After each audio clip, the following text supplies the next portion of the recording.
Hello, everybody. Welcome to episode 17 of Optimal Living Advice, the podcast where we take any questions you might have about the many struggles of life and we get them answered for you here on the show. I am your host, certified life coach, Greg Audino, and today we're talking about aging a little bit, particularly what it looks like to enter those dreaded 30s and all the expectations that come with it. If you're older than 30, you know how they felt. If you're younger than 30, you know what they're feeling. Unless you're a child, I suppose, which would be okay. We keep foul language to a minimum here on Optimal Living Advice. Anyway, enough rambling. Let's sit back and take a look at this episode's question. 29 years and 7 months. Somehow I am anxious about turning 30. It doesn't help that my family is asking me where's the house and when's the baby and other related life milestones.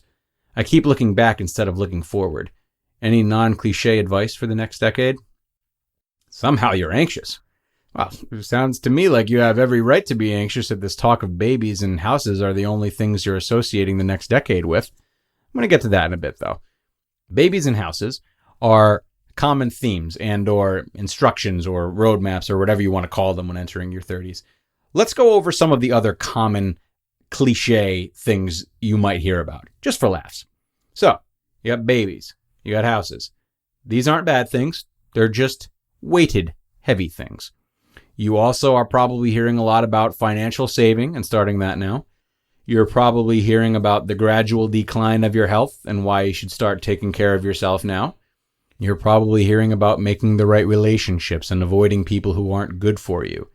Or if you're not hearing about that one, you're probably just figuring it out yourself with age. These are all common things at this point in life, and none of them are bad. All of the things I just listed are cliche, but are also useful. The two can coexist, believe it or not. These are all very constructive pieces of information to at least pay attention to. Then there's the grittier stuff to prepare for that people probably aren't talking to you about too much. There's the looming death of your parents, or aging of your parents, if you will. There's the dip in fertility. There's the friends that will be getting divorces, having affairs, or miscarrying. These are the quote-unquote real-life things that happen in our 30s that are sort of in the back of our minds, but not really talked about as openly as the constructive things, even though they should be. But here's the kicker. The reason you hear about those things, mostly the constructive and hopefully the gritty, is because they don't change. Everything that's been listed thus far has been and always will be around and are important to be mindful of in our 30s. So, when your family tells you these things, they tell them to you because it's what they know from their generation. It worked for them, they love you, and they're trying to guide you. But your generation is different. And though the things I've alluded to are not going to change, there are things about your generation that are different, that are changing, and are equally important to be aware of when entering your 30s. People entering their 30s now have their own intricacies. There are later marriages, fewer houses, fewer babies, more independence, more self-expression, more travel, more work flexibility, more money to be had, but a hell of a lot more money to be lost. You and your generation are better prepared for your upcoming 30s than any of the generations before you, because you have the best grasp of what life is like right now. And the funny thing is, even with that being said, you still don't feel like you have a clue what you're doing, and nobody else does. But guess what? Not knowing what you're doing, feeling anxious, learning as you go, all of that is yet another constant in life, a constant that also has not changed and should be talked about more. These things are true because you're always changing. Change doesn't just stop because you hit 30. And that's what people fail to realize and why it can be such a difficult time. Because 30 is mostly associated with hugely committed, generally unchanging things like babies, marriages, and houses, it's easy to forget that you will still be growing and changing in other ways. We always forget it. But the parts of us that change work in tandem with the commitments we make. Focusing on these two parts of ourselves equally as we should be makes the aging process easier. Think about when you were a kid. Every year, the grade ahead seemed so difficult, right? Something you didn't feel like you'd be able to do. It seemed so hard. But Once you got into them, you learned as you went. You got by and another year would pass. That process has continued, has it not? In middle school, you thought high school would be a pain. You got to high school, thought middle school was the good old days, and you feared for college. In college, you think high school is the good old days. You fear for life after college. Then you graduate. You figure it out, and so on. This pattern hasn't changed, and it's not going to, okay? You're only going to be 30. Think about how young that is. 30 out of what? Probably 80 or so? All the stuff you've learned, all the stuff you've been through, experienced, and still another 10 years or so before it's half over? It's nonsense. It's okay to look back. It's common to look back on the good old days, things that we felt we understood. It's cathartic when uncertainty or what we perceive as pressure lies ahead. Make that looking back about learning lessons and accepting the things you could have done differently. The feelings you're having right now are perfectly normal. And the older you get, the more you'll realize how normal they actually are on a long-term basis. The more comfortable you get with that, the easier it will be to accept things as they are and need less to be satisfied and so on.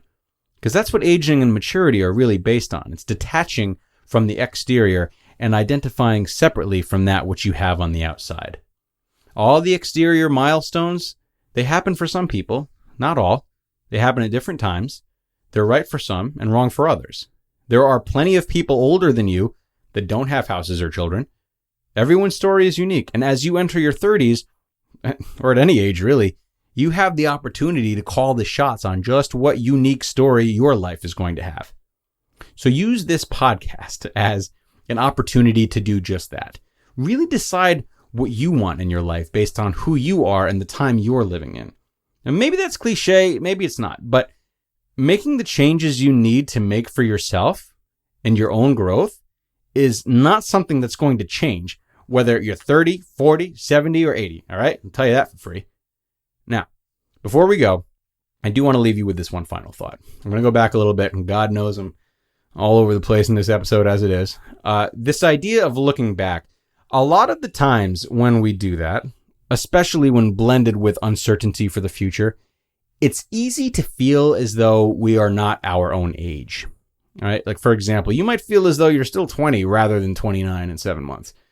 At the same time, however, it might be easy to look at actual 20-year-olds and think to yourself, look at these idiots, you know? So if this is you, pick the age that you feel you're at and consider the lessons you might want to bestow upon a person who is actually that age.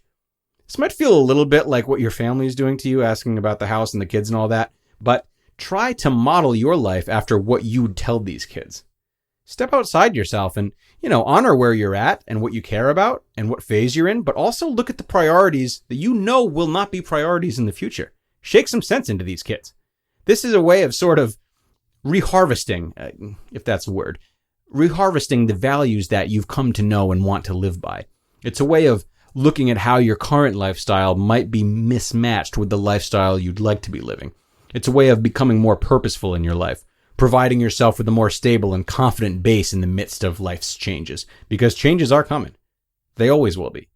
What's up to you is to realize that regardless of your age, regardless of 30, both your interior and exterior lives will change.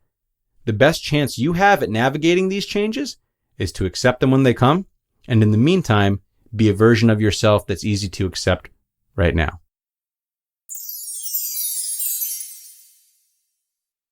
Was that off the rails or what? I hope that one was useful, guys. If I'm being honest, I felt like I was just sort of spitting out words at the end there. It made sense to me, though, and hopefully it made sense to all of you.